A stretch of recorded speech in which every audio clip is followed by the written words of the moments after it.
Hello, beautiful people. Happy Sunday morning.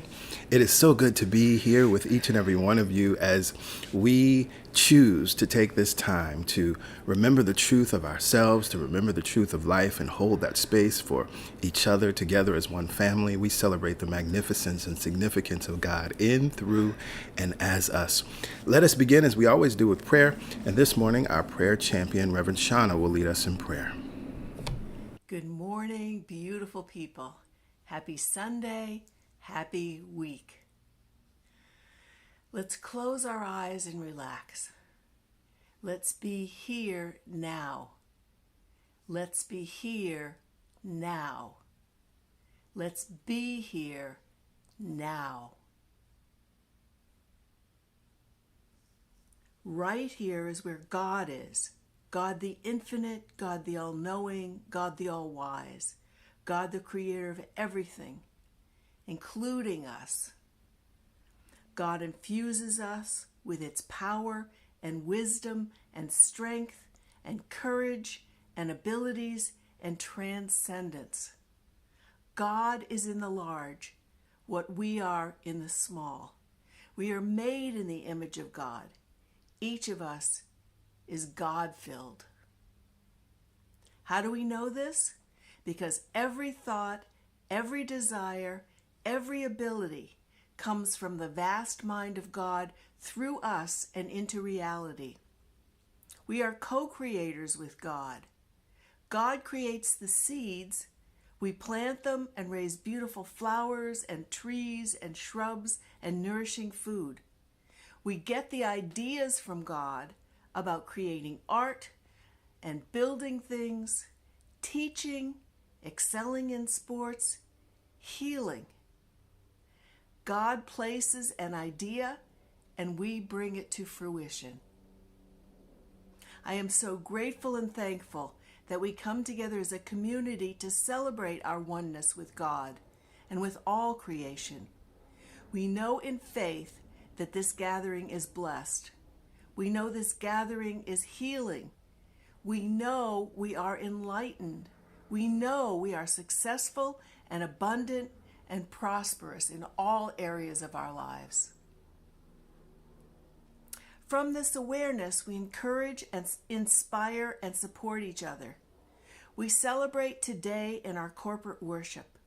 We are entered through this prayer and PY's meditation experience. We are uplifted through Soul 21's joyful music. We are enlightened through PG's message and teachings. We grow and change so that we firmly accept our greatness, our worthiness, our brilliance, and know we are loved beyond measure. We take these beliefs and these feelings into the world as we encounter our brothers and sisters this week. We know we are the God experience. As Rumi said, listen, stop being sad, hear the blessings like blossoms falling all around us. I am so grateful and thankful that you and I are coming into a greater and greater awareness and acceptance of who and whose we are, of what powerful beings we truly are. From this awareness, it is with joy and thanksgiving that I release this prayer to God, who knows what to do and how to do it. We can let go of all worry and doubt. For my profoundest gratitude, I thank the God in and through and as us, and say amen, ashe, and so it is.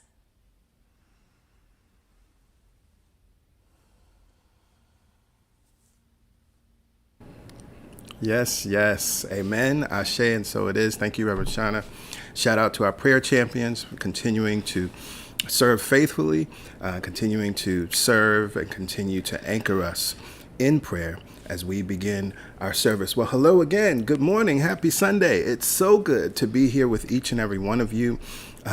as we are here to celebrate, and as we are here, of course, to continue in our learning and sharing through the Masterclass this month, we want to take a moment to say hello to our first-time guests. If you're here for the very first time, you're in for a treat, and I am so excited. We are so excited that you took the time to join us today. I'm clear, I am confident that something will be said, something will be done.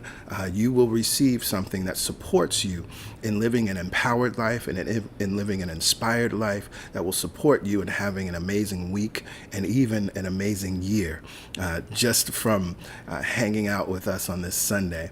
And so if you are a first-time guest, you see the information here on your screen. We would love to stay in touch with you. And so you can access our digital connection card by texting the word welcome to this number here on the screen, 347-472-1078. Just the word welcome, no additional hellos, highs, it's awesome here, emojis, etc. Just welcome, and you'll receive an automated text message with a link to the digital connection card. Click that link, enter your information, submit the information, and you'll receive a confirmation text saying you're all set. At that point, you are indeed all set.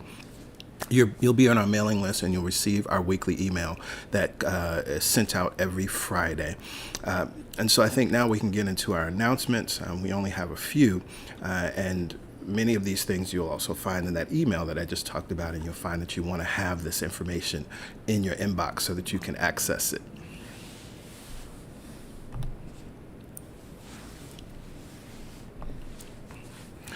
As we are in our masterclass, I've got the power, studying the power of decision.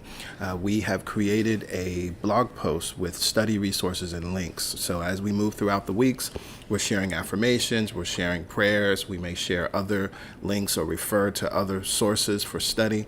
And so all of that information can be found at celebrationsc.org/power.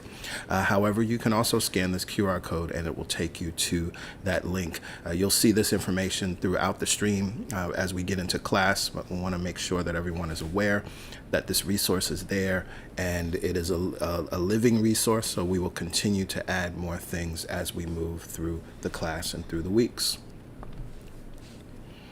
We are a church that believes in prayer, that is founded in prayer, that teaches prayer, affirmative prayer, of course. And we come together every Wednesday morning at 7 a.m. Eastern Standard Time in prayer. It is a time to know the truth for ourselves, to know the truth for the growth and unfoldment of CSC, to hold space for the entire community, and know that truth for each and every soul that is connected to CSC in any way. And we hold the truth. We know the truth for our nation and for our world. And so it's very easy to join us. You see the information here on your screen. Call in, enter the access code, and wait. We share reading on that day, and then either myself, PY, or one of our prayer champions leads us in prayer. And that's it. We go on about our day. It's a wonderful way to continue the momentum of your week, particularly as we create a powerful momentum on Sundays. It's important that you have things in place that continue to support that. So, of course, you have your daily spiritual practice, but in the middle of the week, you can continue that momentum with this prayer call. It's also a wonderful way to jumpstart that momentum if, for whatever reason, Monday or Tuesday put you in a different space. Or Wednesday evening. Yes. And so finally, there is a playback number you see. And so we actually do record the prayer. So the most recent prayer is always available. You can access it at any time, 24/7, Wednesday evening, Saturday evening, Saturday tonight. morning, after service is over, whenever you need it, it's there. Absolutely. Absolutely. Now, we know you also may have a prayer request, and so you can send your prayer request to prayerchampions@celebrationsc.org. We receive those requests. We hold the highest watch for each and every one of you. It's received by us as your pastors and also the prayer champions. It's wonderful many times for us to know how to pray or what to pray around, if you will. But also, we would love to hear how your prayers have been answered. So as you are sending in prayer requests, as a shift happens, as a change happens, as something improves, as you are finding victory in your life and you have a praise report, by all means, please share that with us as well. We love to hear it. We love to see it. We love to know it. And as I said, our announcements are very short. for today. And so that does conclude our announcements for today, which means we can get into the meditation, and we will all be in the very capable hands of PY. Yes, yes. It is time to go within and remember. Remember that we are as God created us. I get so excited. I love to affirm the truth of myself, and I love to affirm the truth of you and with you. And it's the simple idea that I am as God created me that took me through a whole year. It was my affirmation. It was my 3-column prayer. It was my everything for a long time. And it comes from A Course in Miracles. It is the most repeated passage in A Course in Miracles. And so think about it. I'm not what other people think I am. I'm not even what society wants me to become. I am what God created me to be. It created me from its infinite source of intelligence and beauty and wisdom and goodness and truth and light and joy and peace and ease. That's my DNA. That's my origination point. And I bring that into my life. And so when I'm faced with things that would be in opposition to that, I fret not. I just remember that I am as God created me. Love created me as love. Joy created me joyful. And I bring all of these ideas with me as I experience this connection and this knowing. And I say experience because the meditation is an experience, an opportunity to connect, an opportunity to remember, an opportunity to go home to that source of goodness within us. For you can read all of the sacred text, but if you have not experienced God alive within you, as you wake in the morning, every cell is rejuvenated by this love, this God, this knowing. Let's feel it now and allow it to fill us now. So, go ahead, look around the room. Notice where you are. It's always important to get familiar and comfortable in our surroundings and to remember that we are safe. Safe to go within. Safe to reconnect if we felt disconnected. Safe to affirm the truth. Safe to allow the truth. And from this place of being in the familiar, plant the palms on the tops of the thighs. Align the shoulders over the hips if you're leaning forward or backward. Feet planted on the earth, whether you are seated upright in a chair on your sofa. And now, let's go home, y'all. Close your eyes.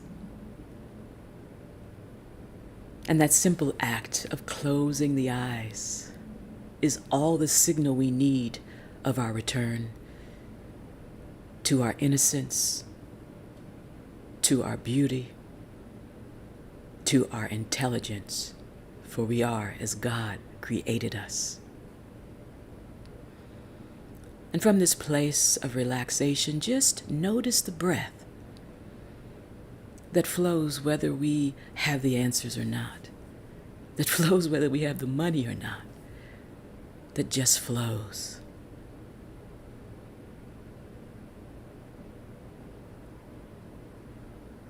We were endowed with this beautiful ability to just breathe, reconnect, relax. Another round of noticing, whether the breath appears deep or shallow. Just notice.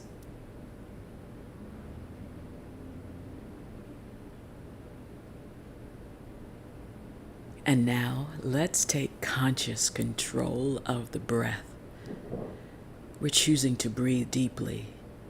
We're choosing to connect even more.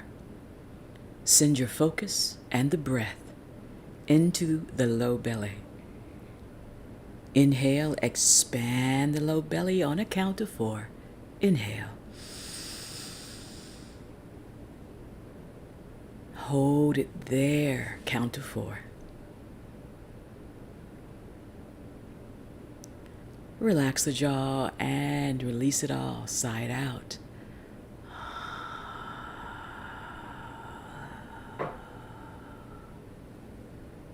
Without collapsing, inhale, expand the low belly.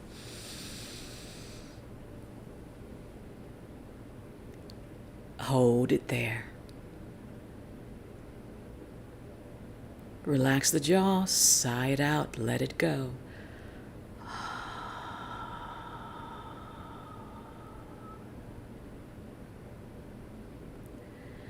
In through the low belly, up through the rib cage, expanding the front and the sides and the back of the body. Hold it there.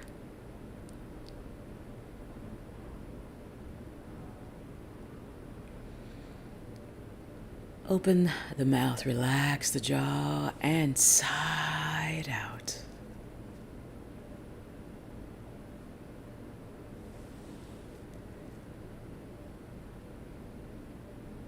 Allowing more breath in through the low belly, up through the rib cage, expanding, opening, allowing.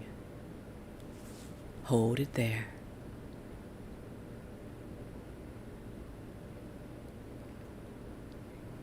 And sigh it out.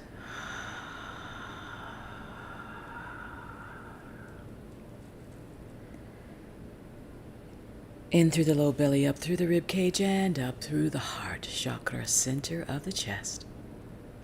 Hold it there.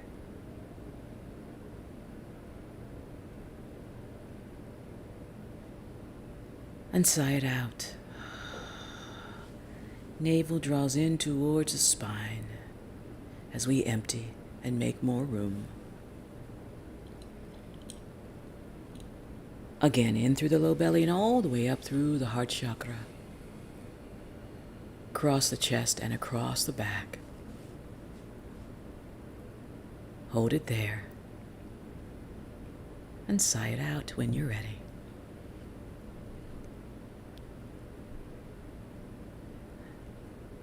Each breath takes us deeper, so we inhale and let's practice for a few rounds. In through the low belly and all the way up through the heart. Hold it at the top. Close the lips this time. Exhale through the nose when you're ready.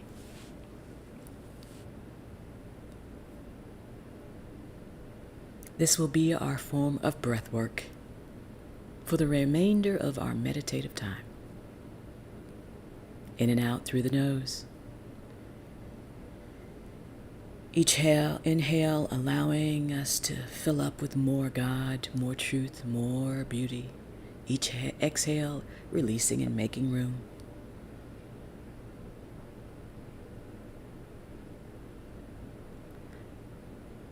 Beautiful, everyone. Now let's send all of this goodness into our feet. Maybe you notice that you've been gripping really hard to your situation, your circumstances, your conditions. Wiggle the toes. Send the breath there. Relax the feet. Energy draws up through the soles of the feet. We stand on holy ground. We are deeply rooted in our truth. This energy crosses the ankles. Relax the ankles. We give permission for energy to flow across our shins and our calves. Relax the shins and the calves.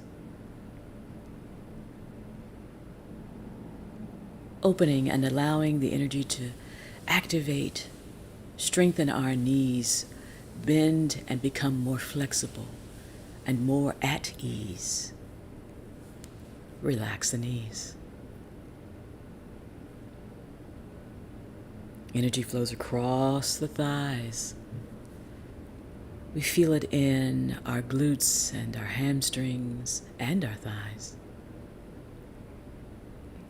Relax the glutes, the hamstrings, and the thighs. Releasing the lower half of our body, we feel the energy and give it permission to rise as we inhale up Exhale and make room. Inhale up. Exhale, make room. Energy flows in and up.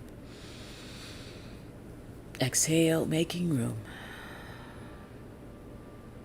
It flows up and out the crown of our head. From this open portal, we receive. We send the signal out, connecting to others across the globe and throughout the galaxy. For we remain as God created us, and we are open and receptive to more good.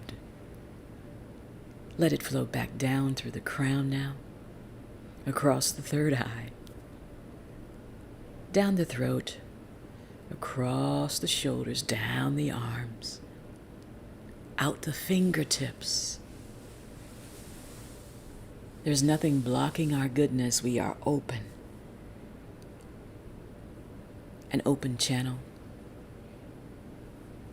We are connected to each other. Scan your body. Notice if you're holding anywhere. Send love there. Send ease there. If you'd like, you can turn the palms up to receive or leave the palms turned down to continue to ground. I will monitor the time. And if the mind wanders, it's okay. When you become aware, choose to bring it back to this thought. I am as God created me. Let it permeate your being.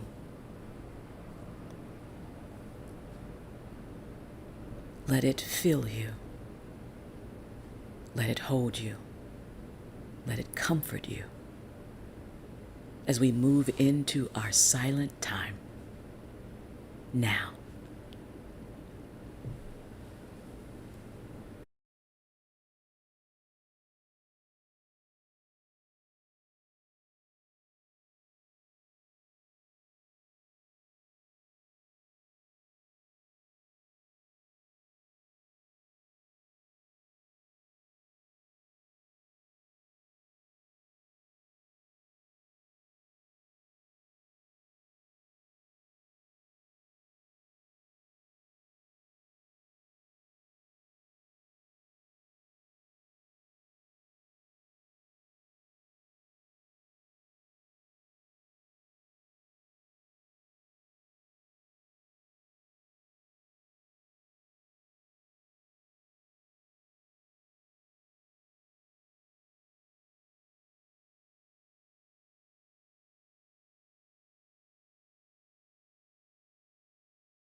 With our eyes closed, we enjoy this internal experience of connection.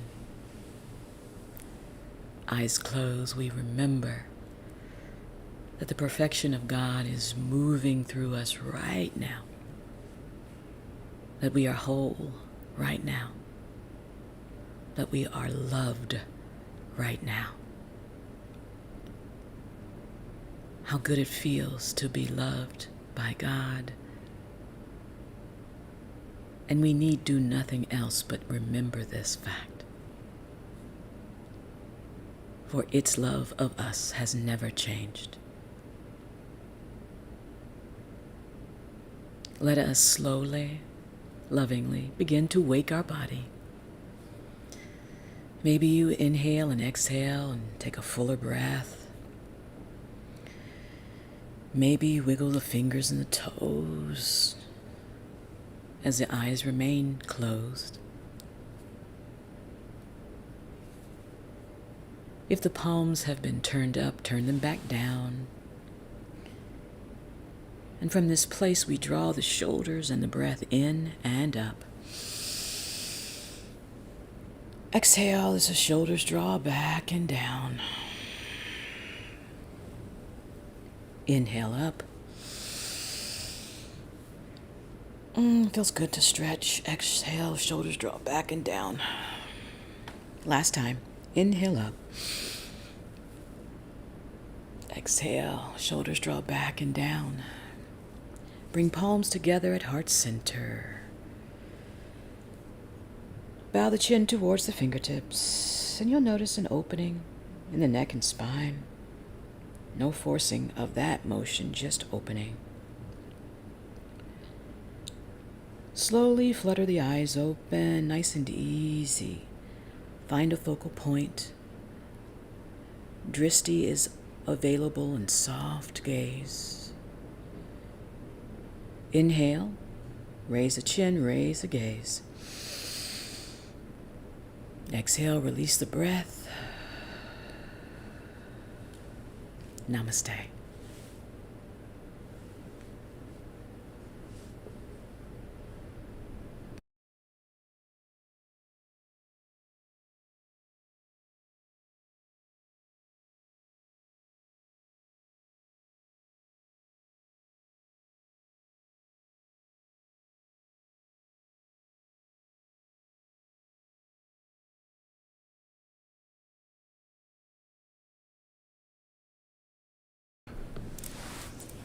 Wonderful, wonderful.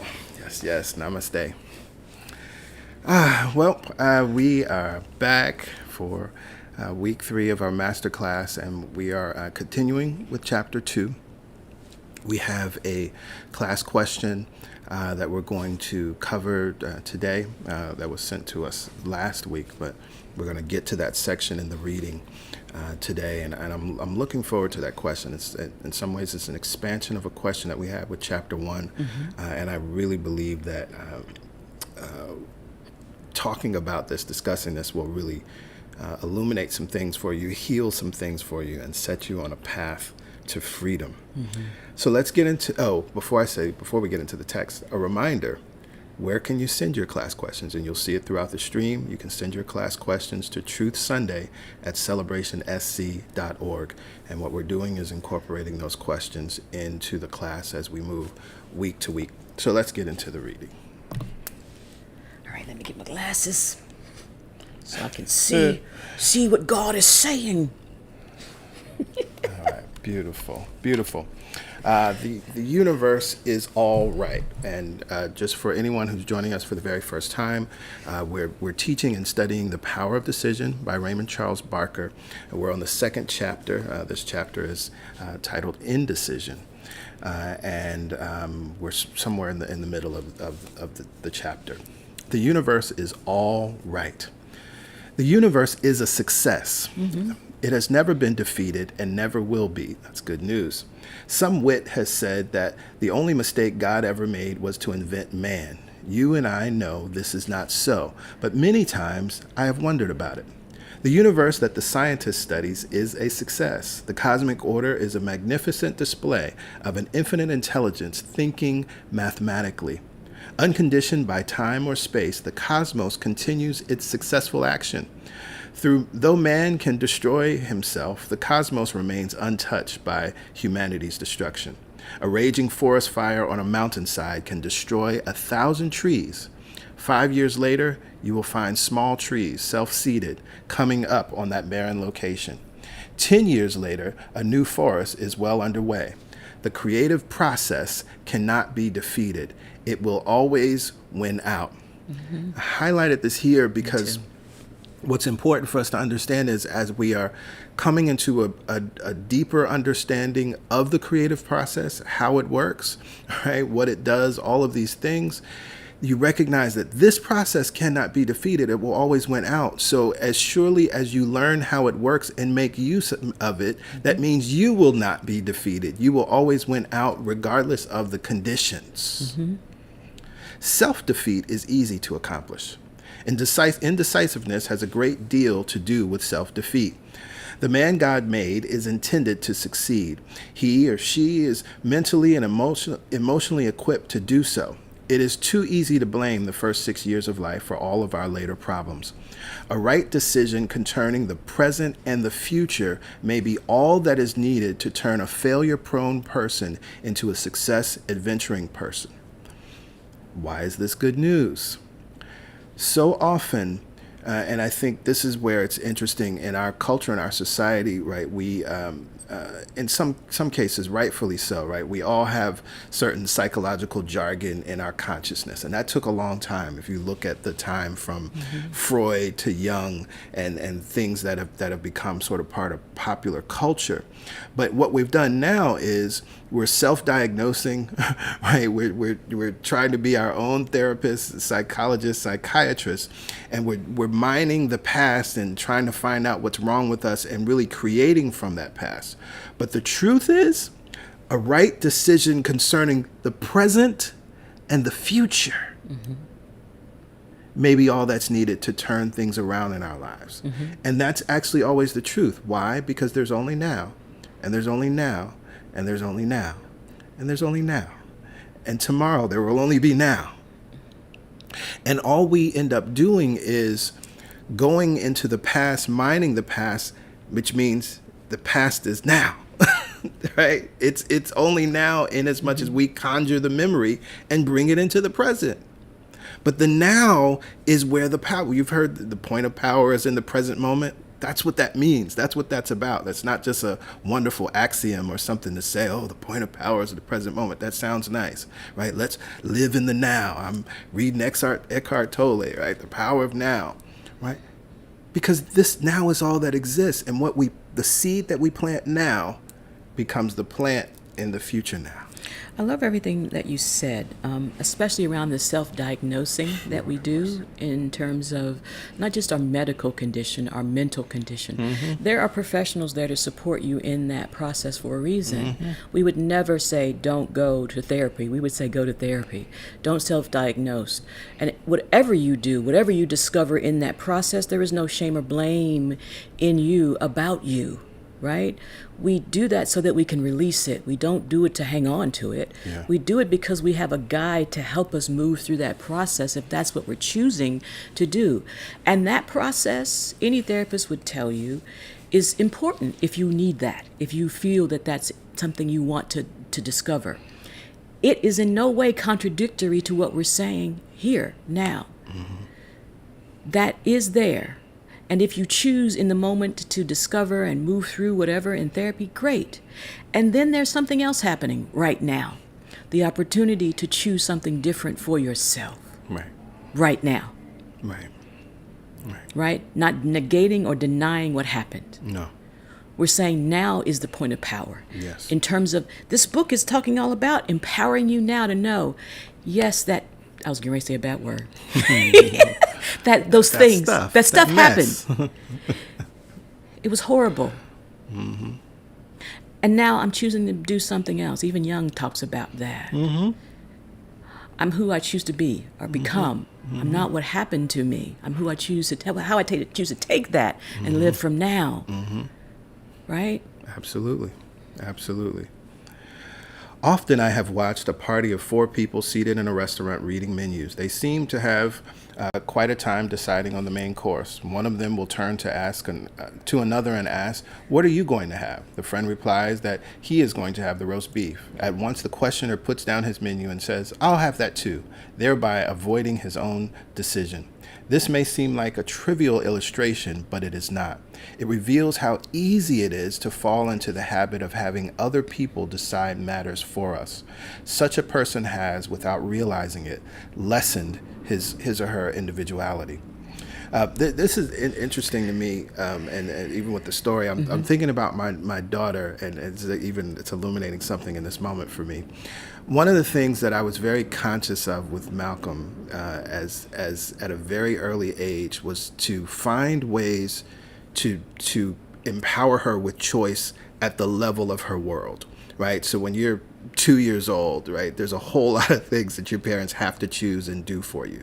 But I recognized that if I didn't empower her with understanding that she could choose in her life at that age and at every stage of her life, continuing to give her those options, she would never be able to do that in her life in the future. And what I'm thinking about now is, now as she's older, I find myself frustrated sometimes by her choosing, but I'm remembering that I actually helped her develop that skill. Exactly, right. Right. And so so it's interesting.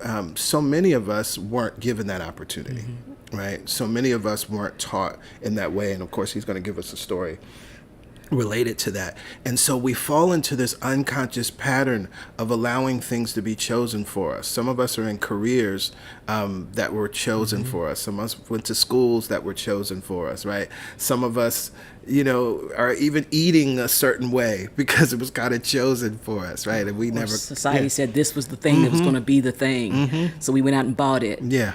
It's just so interesting how we give up our individuality and our power. And my grandmother told a similar story. And she would always say that later in life when I would contradict her and I would choose something of my own way of thinking.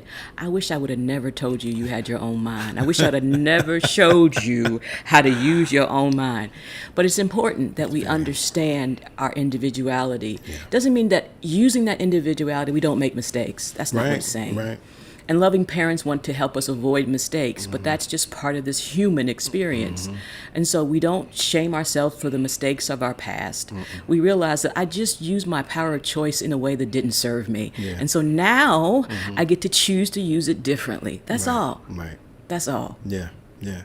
And there are plenty of things that we all do that other folks are doing it, but are you consciously choosing to do it? Right. That's the thing. Are you consciously choosing to go to that place or wear that thing, or right? Somebody's going to design the clothes, but is that your personality choosing it? Right? Are you just going with the flow? Right. Right. Right. A woman in her 40s came to me for counseling several years ago. Her problem was indecision. She was unable to walk into a store and select her own clothes. For over 25 years, she had tried, but as she said, I only waste the sales girl's time. Her husband had to do all the shopping for her clothes. Instantly, I knew what was the matter. I said to her, since you were a small child, you were never allowed to pick out your own clothes. You had a domineering mother who wouldn't let you decide on anything. Her face lighted up and she said, how did you know that? I continued by saying, so you made your husband into your mother. This she did not like, but she did see the point. After several sessions of counseling, she was able to break this pattern and is now able to do her own shopping. The adjustment in her subconscious mind was not an easy one, but she finally made it. Right. She made the conscious choice that I no longer want to live that way, be that way. I don't want to wake up next to my mother every day, right? She made the conscious choice to do something different, and it didn't happen overnight.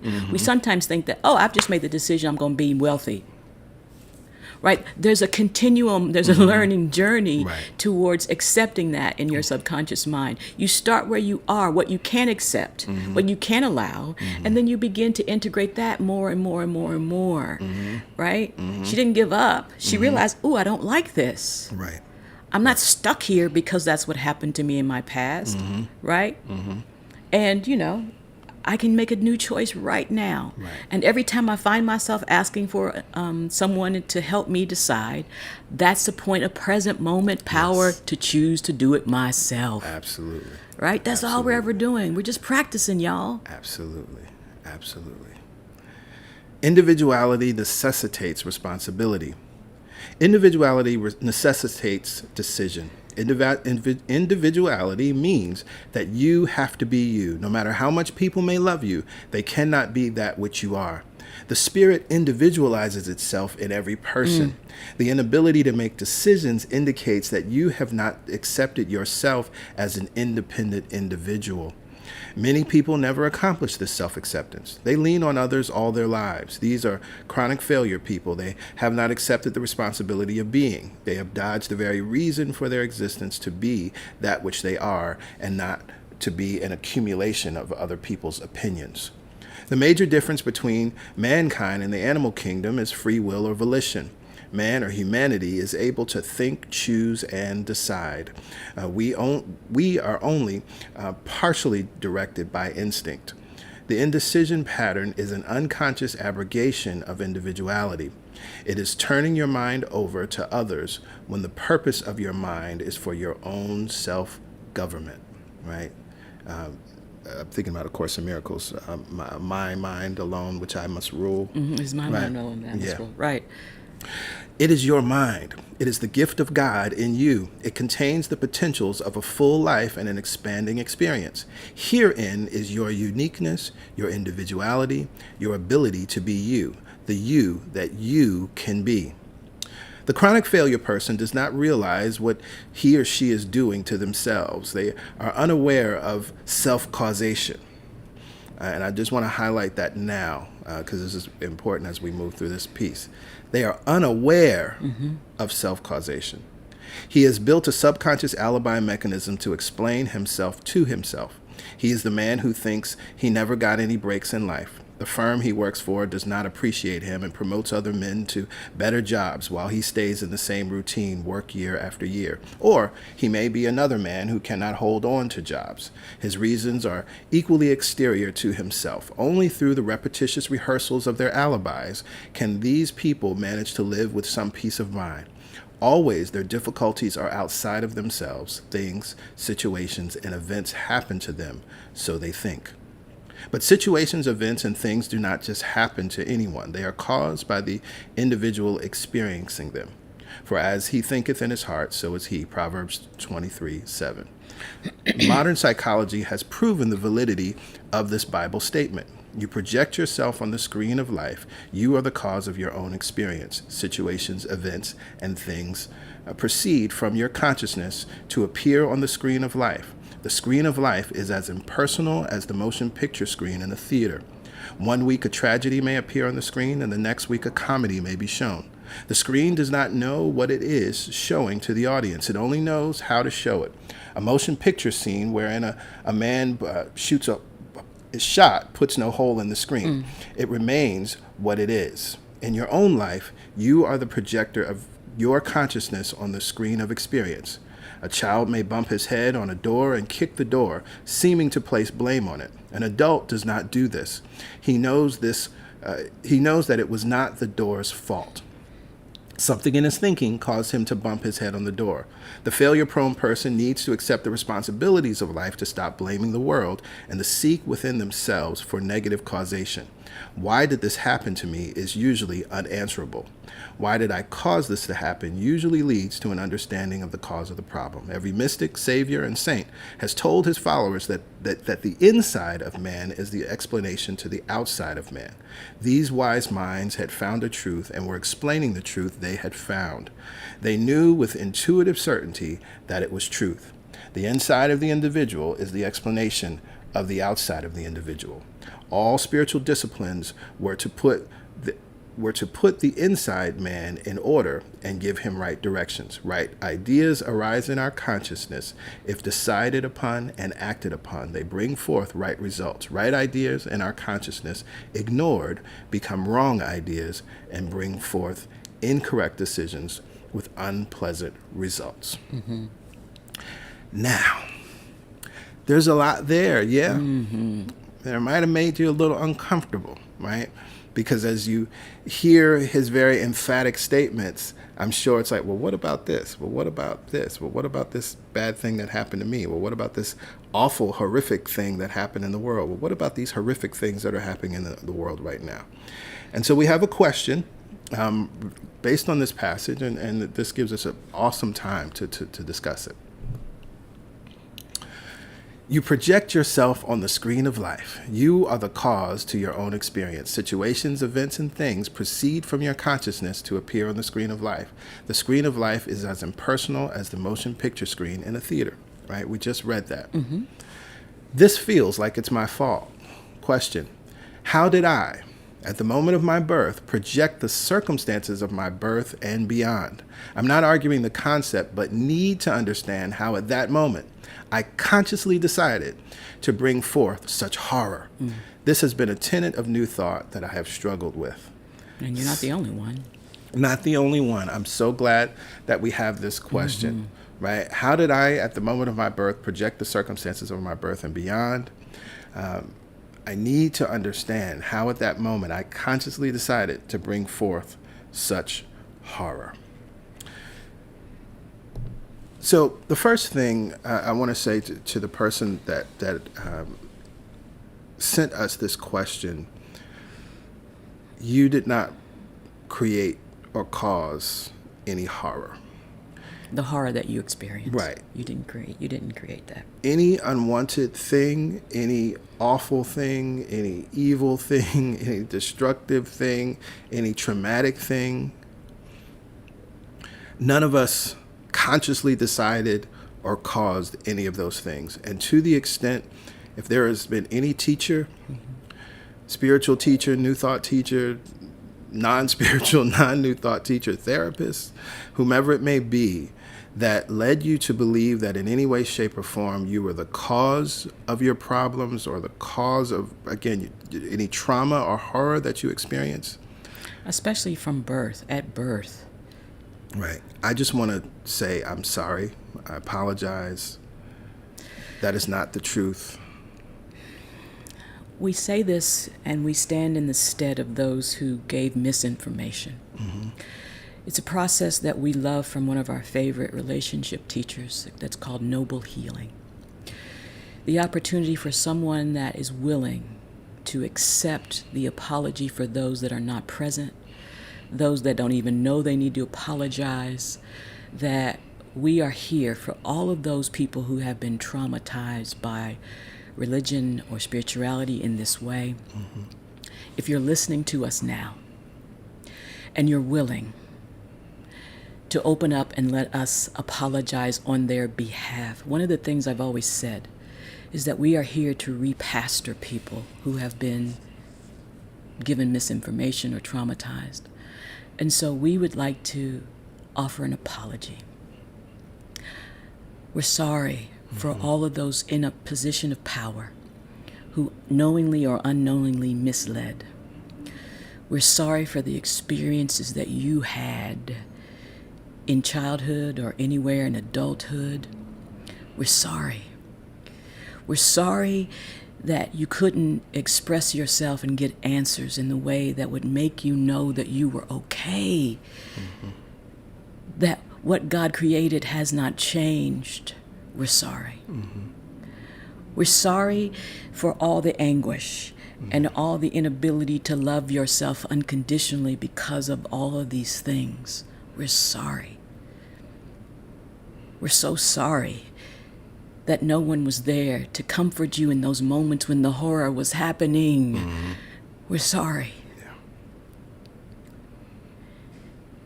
These teachings are to help you now let go of all the misunderstanding and misinformation. We are here to stand in the place of those who are not able or willing to offer an apology. Yeah. Yeah. For you are worthy of knowing your worth and your value. You are worthy of remembering how you were created. You are worthy of knowing that your unconscious choices, even now, don't impact who you are. We're sorry. Yeah. And everyone, close your eyes right now and accept in, if you can, as much as you can, of this apology. Just breathe it in. Let it permeate every cell. Let it move into not just your ears, but to your very cellular structure.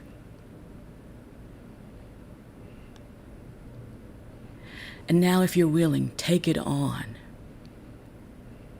Let go of everything that would prevent you, all the buts, all the what ifs. Accept this now as the beginning of your healing.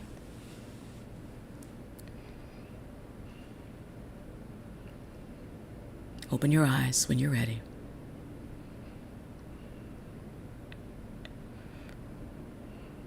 And know that we're all going to choose something else for ourselves from this point forward.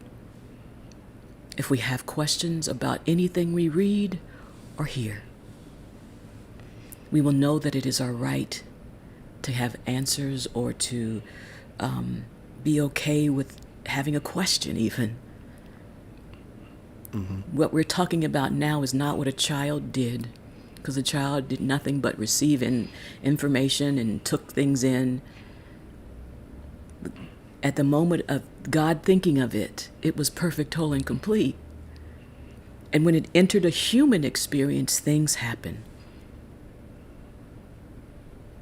And we're sorry for all those things that would make you think that you were still not the perfect creation of God. Yeah.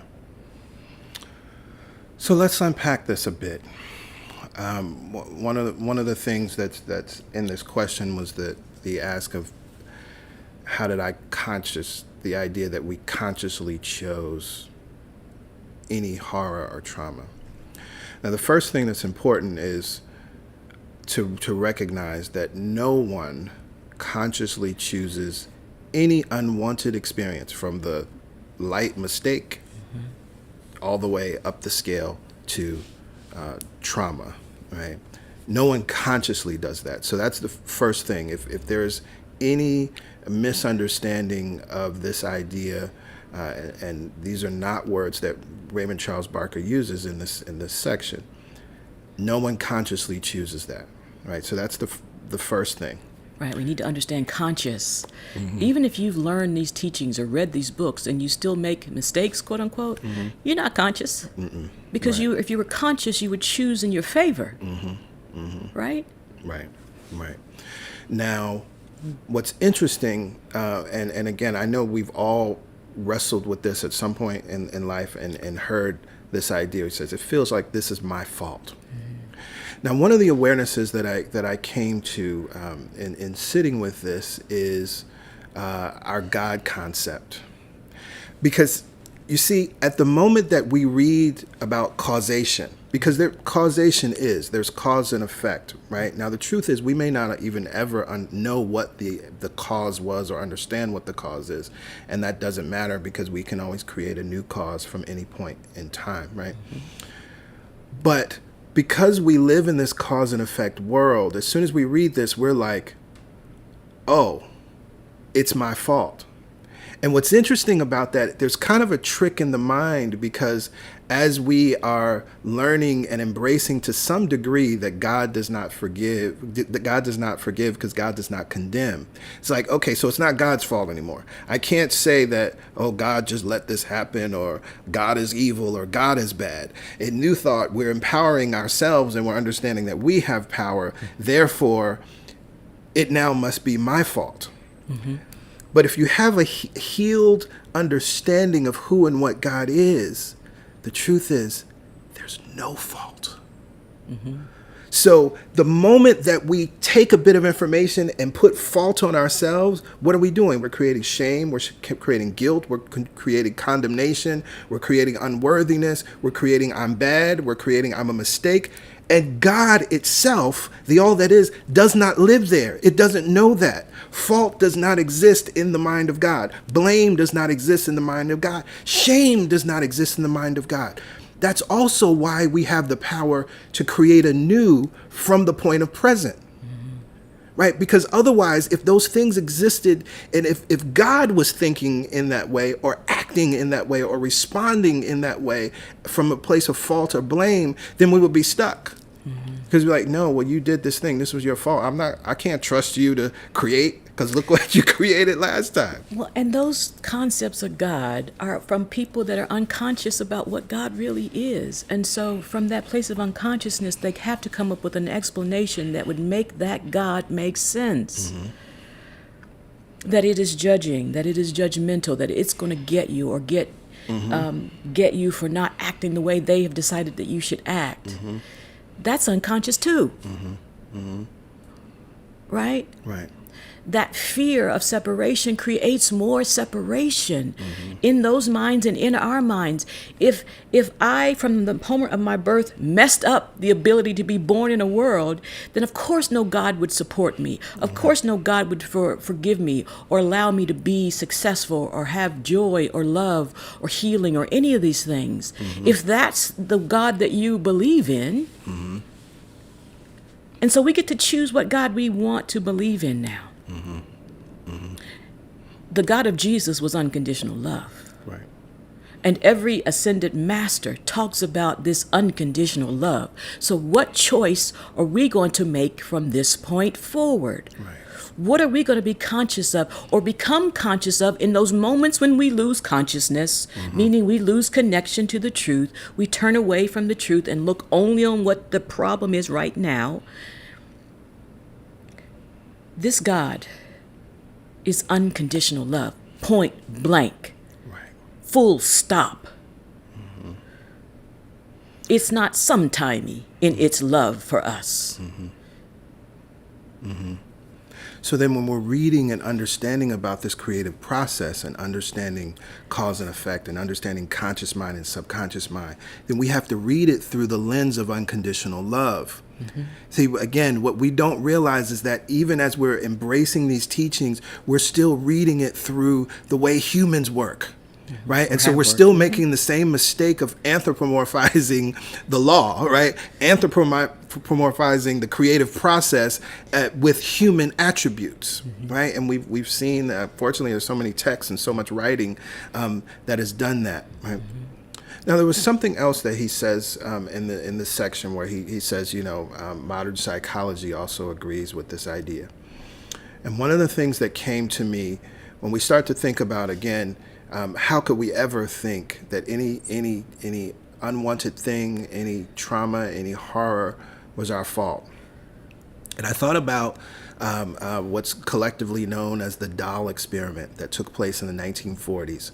Pioneering psychologists, the Clarks, were two of the first black people to graduate from Columbia with doctorates in psychology, and went on to become leaders in the field, became famous because this work that they started in the 40s was used in the 1950s in the Brown versus the Board of Education that ultimately led to desegregation here in the United States. Now, this doll experiment, they took children that were preschool age, right? So that means they were 3, 4, I think as old as 7 years old, right? Some of the children. And they had 2 identical dolls. One was brown, one was white. And they asked the children, the little black children, they asked children that were in the Boston area, right, in the North, and they also asked they also did this experiment with children in the South. Which one is good? They pointed to the white doll. Which one is pretty? Which one has all of the things that are considered good attributes, right? The white doll. They asked which one has the bad attributes, right? They pointed to the black doll. One of the heartbreaking moments was when a child was asked, which one is the black doll? And the child said, that pointed to the black doll, that's a nigger just like me. Even worse, some of the other children, they didn't even want to, having the consciousness in their mind that the black doll was bad and wrong, they didn't want to point to the black doll when asked that question. They didn't even want to be associated with it. Some of them just broke down in tears. Some of them wanted to leave the room. Now, I bring that up because it points to something. No one consciously sat these children down and told them this was good and this was bad. But by living in this world, they had already absorbed something horrific. They had already absorbed something traumatic that was actually informing how their world, how they interacted with the world, that was informing their own beliefs about themselves, that was informing them what they believed was possible about themselves, right? Now, we know that collectively there may have been a cause, right? We understand, racism and all the things that exist in this world. But none of those children consciously chose to believe or think or have those beliefs within themselves. Mm-hmm. And so, of course, this is why it's so very important, and why we see Black parents specifically go out of their ways to instill pride in their Black children. Mm-hmm. For these reasons, right? So what's happening then, the Black parent that empowers their child and teaches them about Black history and teaches them that Black lives matter and that Black is good and Black is beautiful, they're now what? Creating a new cause. Mm-hmm. And the beautiful thing is, it's not, we talk about, I don't want to get into critical race theory, right? But the understanding that all humanity is beautiful, right, is important for everybody on the planet. Mm-hmm. Right? This experiment, every time I hear it, I've used it in my Love Lens class and read about it for years, and it just burns me up. Mm-hmm. But it is also a reflection of this collective unconsciousness that is bred on this planet. Right. That we now get to choose to uproot and plant something else individually, and thereby influence this collectively. Right. This is why we are empowered with this knowledge, not to beat ourselves up with it, right? Not to feel like every choice we make has been a mistake. Mm-hmm. The optimal word is conscious. Right. These babies, and in truth, we're all babies when it comes to this knowledge. Right. Didn't know. Mm-hmm. And if we operate in the unintelligent use of factors that we talked about in the other chapter, mm-hmm. we still don't know. Right. And when we become aware, if it's 100 times 100, we keep choosing what we want. Right. We keep choosing consciously to plant seeds. We keep affirming our own truth and the truth of unconditional love that we call God. Yeah. Yeah. And so, again, I bring that something that many of us, or most of you probably are familiar with, to understand that you would never look at those children and say it's your fault that you believe those things or have created the world that comes out of believing those things, right? And the experiences of life that come out of those things. So we don't deal in fault because God doesn't deal in fault. Right. And I'm so glad that the person that sent this question in said it exactly how they felt it. Mm-hmm. Because sometimes in New Thought, we try to spiritualize everything mm-hmm. to make it sound pretty when we send it in, mm-hmm. and we really have a question. Mm-hmm. And so hopefully, I'm hoping that this opens everybody up to ask questions mm-hmm. based on how they really feel mm-hmm. so that we can support you in healing. Right. Right? Right. That's what we want. Yeah. Yeah. And when we think about cause, what we know to be true, no one can say that human beings 100% have complete creative control over our lives, right? Because there's a whole bunch of unwanted things in my life that, if I create it, I must really hate myself, right? But what we do know, and what's empowering and what's important about understanding the creative process, is that we do know that human beings, individually and collectively, have far more influence and power over the conditions and experiences of our lives than we have allowed ourselves to actually experience or access. And that's the exciting part. Yes, that's the exciting part. Right. And so the empowering and the good news of this is that, yes, you can influence the experiences and things that happen in your life and your experience of life. You have great power, and we get to learn how to use it. We forgive ourselves and set ourselves free for that which we didn't know. Mm-hmm. but we get to create anew from this moment forward. Yeah, absolutely. And that's why it's called a masterclass for a reason. We get to master these teachings. We get to practice, and we get to make mistakes. And mastery comes from that, right? Every time you become conscious of something without beating yourself up, I say, put down the hammer. Every time you become aware of something, you become compassionate, and then you choose something else. Absolutely. Absolutely. Right. All right. So let's get back into the text. Thank you for sending in the question. Yes. And seeing some of the comments, I think it was right on time and really supports a lot of people. Feel free to come back to this moment if you need to hear it again. Anytime, actually. Right. The outside man senses effects and usually believes them. His sight, hearing, smell, taste, and touch confirm his correct conclusions. He explains himself to himself by the material facts he observes. Metaphysicians and psychologists do what the great spiritual thinkers did. They know that the interior world of mind is true cause, and the external world of affairs is an effect world. That's something that's very important, right? External facts betray internal ideas, moods, feelings, and motivations. This really is just New Thought 101, right? This is not about blame. It's that life is really lived from the inside out, right?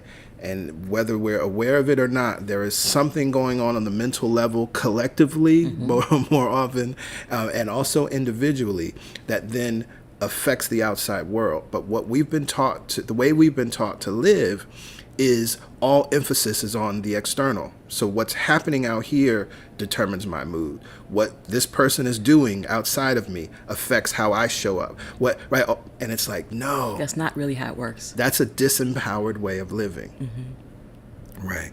Paul wrote, "Be not conformed to this world," Romans 12:2. Jesus said, ye are of this world. I am not of this world, John 8:23. These are but two of many such statements by great thinkers. This does not mean a withdrawal from the world of facts. This is very important. We talk about this often. It most certainly does not mean to deny its existence. The outside world is wonderful when you are not fooled by it. When you really know that your inside world is cause to your outside world and that you have full control over your consciousness of cause, you have true freedom of both thought and action. You think what you want and you want what you think. That's a deep thought. The world conforms to original thinkers. They never conform to it.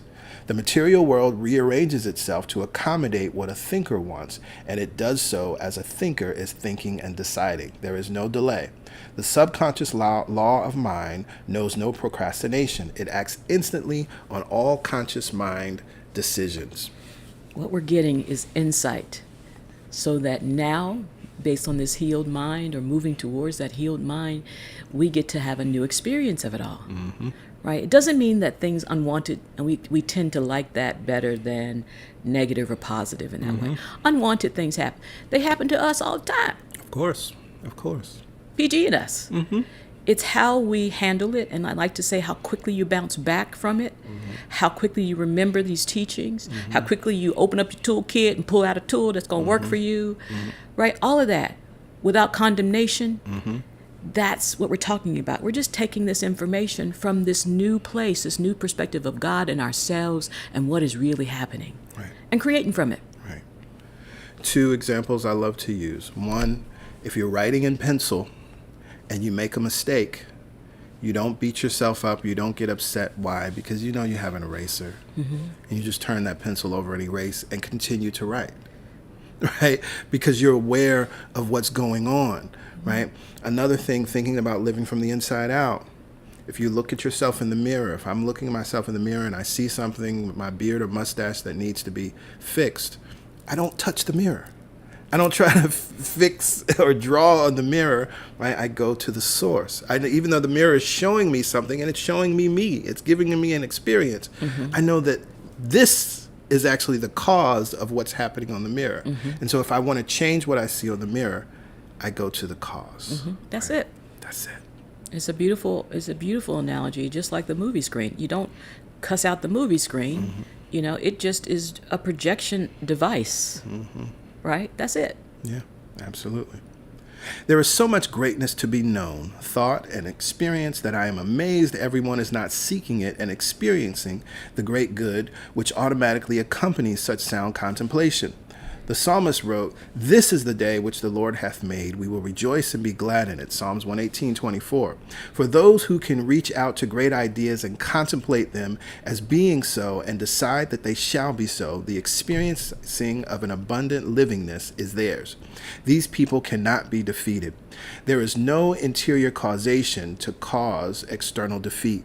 Certainly, they use the facts which their five senses reveal to them, but they see a larger idea than the one reported by the senses. This reminds me of Emerson when he talks about prayer as contemplation of the facts of life from the highest point of view. Right? They see a larger idea than the one that's reported by the senses. Mm-hmm. They are working in a wider arena of mental action, an arena which sees beyond sight. It knows beyond facts. It expects beyond the usual limitations. That sounds like I'm Looking for a Miracle, the song, right? Mm-hmm. Such men and women are a joy to God. I was about to say a joy to be around, because it's true. A joy to God and a great blessing to humanity. They keep the light of truth alive and let it shine through an ever-expanding field of creative accomplishments. I love this idea because, going back to it, we love, well, I love to eat. I can't speak for other people. Uh-huh. But if I have a bad meal, I don't get upset about it and think it's over. Right. I'm like, I make a mental note either not to order that again or not to go to that restaurant, right? Sometimes I remind you not to order it again. Yeah, sometimes he does. Because I'm so positive. I'm like, I'll try that again. Maybe today it'll be different. And sometimes it is, but usually it's not. So I just make the mental note to not do that again, right? Or I've forgotten because it was bad, how bad it was until it showed up again. This time I make another note and I move on. Absolutely. All right, we go on. The light of the mind. That was the true light which lighteth every man that cometh into the world. John 1:9. This statement implies that you have this light. You can reach out for the greatness I have mentioned by reaching within your own mind to find the generic ideas placed there by the infinite mind. They are already yours. You need not supplicate a deity to have them. You need not fast to know them. No single church can give them to you. They are universal, impersonal, and instantly available. They are the light of your life. They are the answer to your every need. They have the capacity to fill your every good desire. Ideas, not facts, are the hope of your world, and these ideas are already resident in your present mind. I love this. Right, because if we think about it, there's so many things, but right, the hope of our present world, we can think of all the challenges and that we exist in this world right now, right? They require new ideas. Now, we understand that those ideas already exist within the mind of God, within the all, within the universe, and what? We are one with it. We are connected to it. It's pure intelligence. And so that's why we affirm, I am pure intelligence, always thinking intelligently, right? And so from that place of awareness, we recognize that those ideas are the things that will transform our world, that will transform our society, that will transform our lives, not facts. Yes, we need certain facts. We need to understand we have a fact about the warming of the planet. Okay? And now we need ideas that will shift and change the experience of that. Right? Ideas are the hope of the world. And guess what? They're already resident in our present mind. They are already yours. You don't need to supplicate a deity, beg or plead, barter or bargain. Beseech, beg, none of that. You don't need to turn over your plate and not eat for weeks, thinking that that's going to give you some deeper insight, right? No single church, right? This is nobody owns this idea, can give them to you. It's universal, it's impersonal, and instantly available to you. Impersonal meaning it's not judging you. It's available to anyone that wants it, right? The way out of trouble is a way into the mind. It is not a way of facts. It is a way of ideas. Every idea you need is instantly available at the moment you need it. The infinite has never deserted anyone. Supply has always preceded demand, right? Has always. Has always. I could go on and talking about supply. When we understand that God is supply, right? We could say God has always preceded demand, whatever word feels good for you, right? But understanding that the provision is there. Right? We read, in Scripture, even before you asked, I've answered. Right? This is the idea. Right? Supply has already preceded demand. And it has to. I mean, you can't ramp up. Have you ever watched Shark Tank? And they're like, why do you need this money? Because we need to ramp up production. We got this demand, and we can't meet it. Well, that's not how God works. It just always has supply. It's always available, always giving, always rejuvenating itself, always pulsating, endlessly creating. Right. And here's the thing. You say it has to. But see, to the human mind, and I love you just use that Shark Tank example, because that's not what happens in the human realm, right? When we as humans have to produce supply, we have to, do I have enough money? Do I have enough materials, right? Do I have enough shipping lanes, Yep. Can I get it? Where is it coming from? Is it coming from China? Well, they're in lockdown right now in Shanghai. COVID shut everything down, so I can't get what I need. And Right. So again, we're these unconscious ways we're making God human. We're thinking of the all that is with human constraints, through limitation. Yeah. Right. So supply in truth always precedes demand, and I love what he says has always. That's always the truth. So this is important when you're thinking about your desires. There's an affirmation that we highlighted from Florence Scovel Shinn last year. There is a supply for every demand, right? And that's one that I keep sitting with and working with. And so what I'm praying about now, I affirm that, and then I say, and there is a supply for this demand. But let's think about the word supply. And I was talking to PY about this. Y'all ever seen a supply closet? Right, I'm thinking about at the office, right? You have the office supply closet. When I go to the supply closet, there's stacks of Post-it notes. When I go to the supply closet, there's a whole bunch of pens, different colors, different types, whatever I need. When I go to the supply closet, there's journals, there's legal pads, there are folders, there's staples, there's staplers, there's paper clips, right? When I go to the supply closet, there's binder clips. When I go, right? What am I getting to? I always know that there's more than enough. When I go to the supply closet, I know that there's not going to just be one Post-it note. No, I better not take this Post-it note because I don't know if somebody else, one of my other colleagues in the office might need sticky pads more than I do. Well, I can make do. I'll figure something else out. I'll just write on the back of my hand during this meeting. And I'll just try to remember everything because I don't have no pen or paper to write it down. Right? We recognize that supply also indicates more than enough. So when you're affirming this, there is a supply for every demand. What we're also saying is that there's more than enough, right? So if you're praying about a home, you actually know that there are infinite numbers of homes that are available for the demand, right? If you're praying for a car, you know that there's infinite number of cars. If you're praying for healing, you know that there's a supply of healing, meaning that there are infinite ways, infinite doctors, infinite hospitals, infinite procedures, infinite pharmaceuticals, infinite healing modalities that are available for you because there is a supply.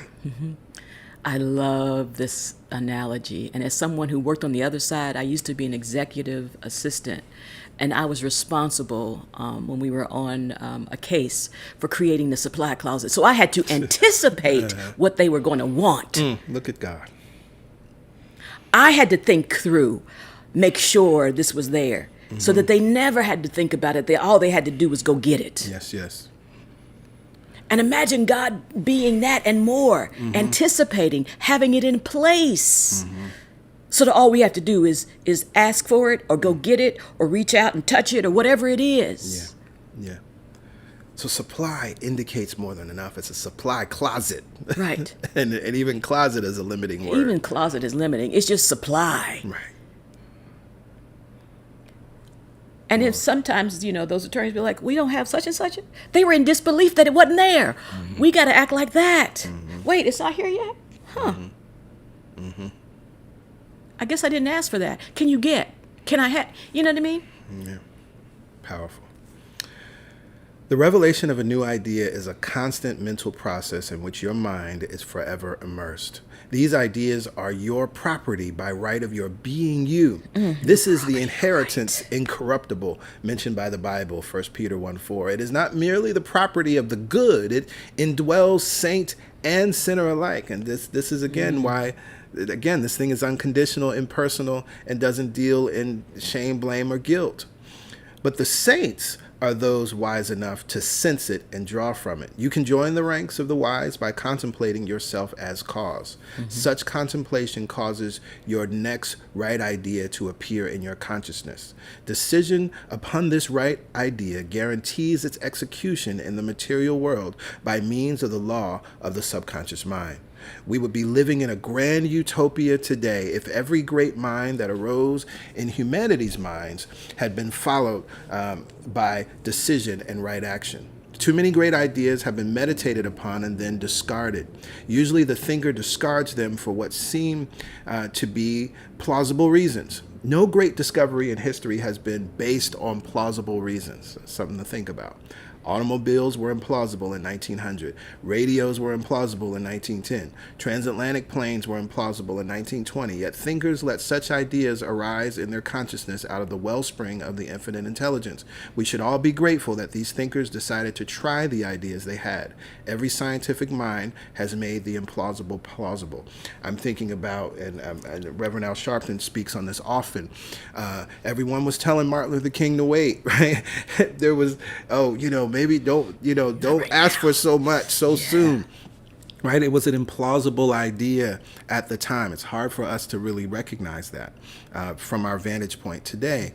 But those were very seemingly implausible ideas to seek the Voting Rights Act and to seek the Civil Rights Act. And here we are today. We can think of things that were deemed implausible, like legalized same-sex marriage, right? We can think of so many things that folks were told to wait or were told that this is implausible.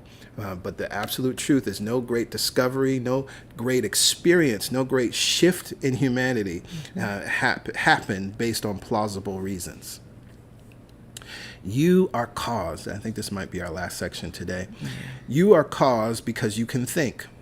The only creative process there has ever been, is now, or evermore shall be, is thinking. You can let new ideas happen in your consciousness as easily as you can do any of the routine things in your daily life. New ideas happen to the people who want them to happen in their consciousness. They do not happen in the minds of people who are content with themselves as they are. They do not happen in the minds of those who worship the past.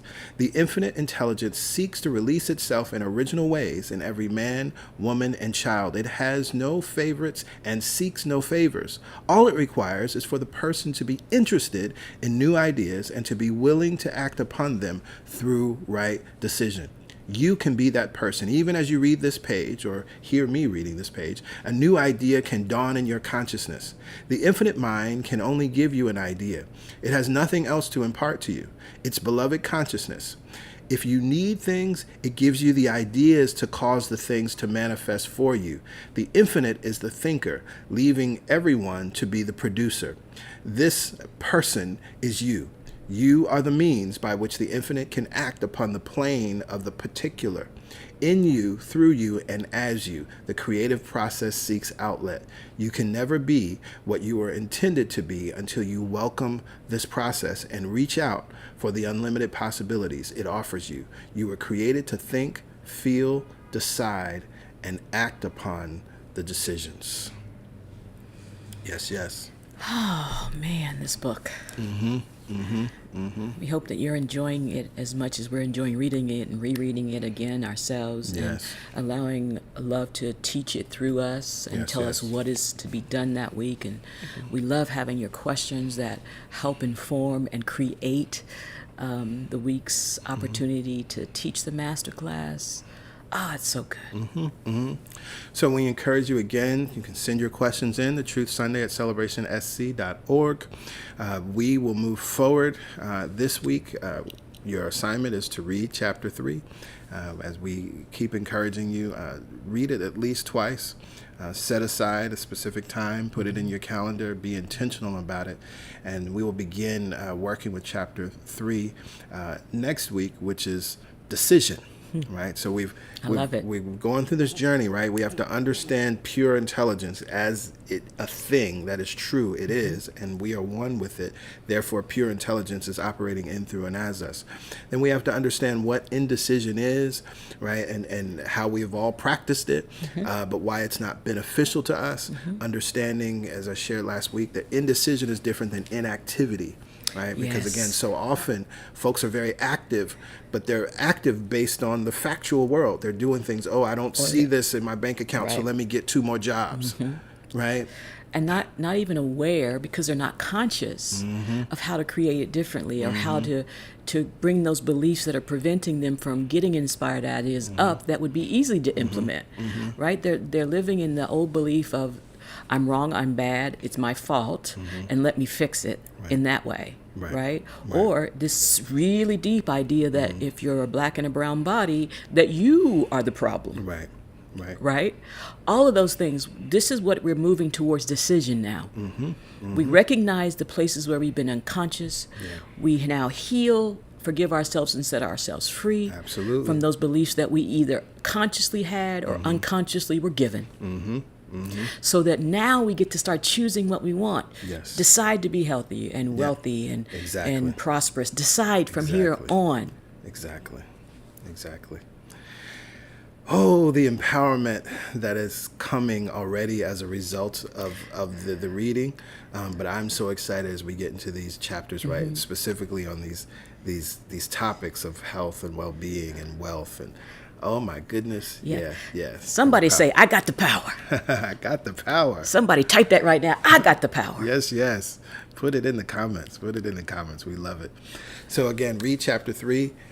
Send us your questions as they arise, and we will do our best to incorporate some or all of them, depending on how many we have, into the teaching. So it is time now for giving. You've seen the information throughout the stream. It's very easy to give to CSC. You can go to our website, celebrationsc.org/give, or you can text your dollar amount to 347-744-9500. We see those powers coming in. Awesome. I love it. There is a $10 minimum for a text to give. But most importantly, we want you to give what feels good, right? Give from a place of consciousness that is tapped into this reality that you are giving from an unlimited source, that you're giving from, it's essentially from God, right? Not from your job, not from your bank account, not from whatever your multiple streams of income may be, but all of those are simply God in action. And God is always in action, which means that your bank account will continue to be in action, right? That means your ability to receive income will always be in action, right? We give from that place. Because when you do consciously and find that joy number, The joy number, right? Not the last that's going to make you nervous. Yes. The joy number. Then you can affirm this powerful truth that we affirm together. All the money that I use. Comes to, I'm sorry, my Lord have mercy. My mind was 1,000 places. Start over. Take 2. Oh, Lord have mercy. Okay. I lost it. All the money that I use returns to me multiplied. In a never-ending cycle. Of increase. And enjoyment. To that we say amen. Amen. Ashe. And so it is. I had like all these affirmations in my head at the same time. I was like, wait, no, not that one. This one. Okay. Awesome. Well, we, of course, if you haven't already discovered, receive and live in much joy as we do this, we do. As we get to do this, as you come every Sunday and allow us to allow God to allow us to do this.